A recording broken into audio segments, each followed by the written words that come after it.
Hello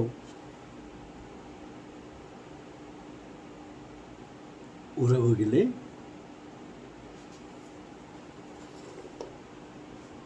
உங்கள் அனைவருக்கும் என் காலை வணக்கம்.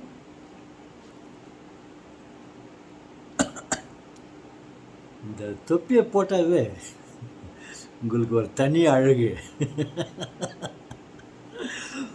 நீங்கள் சொல்கிறீங்களா இல்லை நானே சொல்லிக்கிட்டேன்?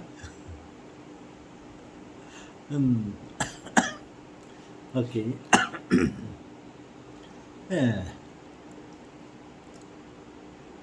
இந்த ஒற்றுமையாய் வாழ்வதாலே அநேக நன்மைகள்.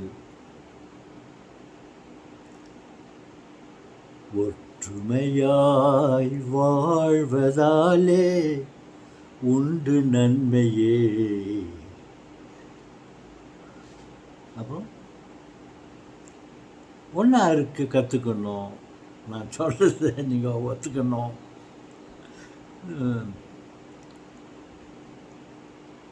அப்படின்னு சொல்கிறாங்க. பாருங்க, அவர் சொன்னார், தன்னும் தனியே இருந்த மனிதனில் குழப்பம் ஏதுமில்லை, இன்னொரு உயிரை தன்னுடன் சேர்த்தால் என்றும் அமைதி இல்லை அப்படின்றார். நம்ம ஒருத்தரோட ஒருத்தர் சேர்ந்து ஒத்து போடலான்னா நம்ம மனசு ஒத்துக்க மாட்டேங்குது. ஏதோ பேருக்கு கொஞ்ச நாளைக்கு இருக்கலாம், அப்புறமா கலந்துக்கலான்னு தான் பார்க்குறாங்க. நம்ம மனசு தான் அப்படின்னு பார்த்தா நம்ம உடம்பு கூட அப்படி தான் இருக்குது. பாருங்க, நம்ம கையில் காலில் ஏதாவது ஒரு ஃபாரின் பாடி சொல்லுவாங்க, ஒரு முள்ளோ அல்லது கண்ணில் ஏதாவது டஸ்ட்டோ பட்டாக்கா அல்லது உடம்புல கொஞ்சம் டஸ்ட்டு ஃபாரின் பாடி அழுக்கு சேர்த்துக்குன்னா ஒத்துக்க மாட்டேங்குது. உடனே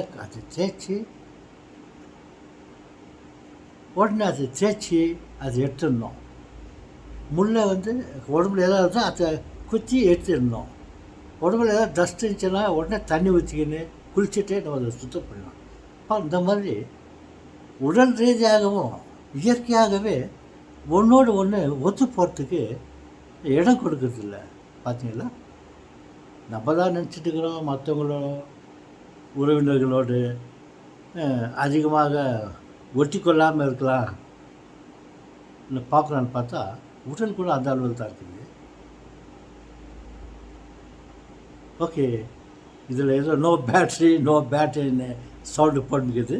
இதோட நான் முடிச்சுக்கிறேன். மீண்டும் அடுத்து வீடியோவில் சந்திப்போம். வணக்கம்.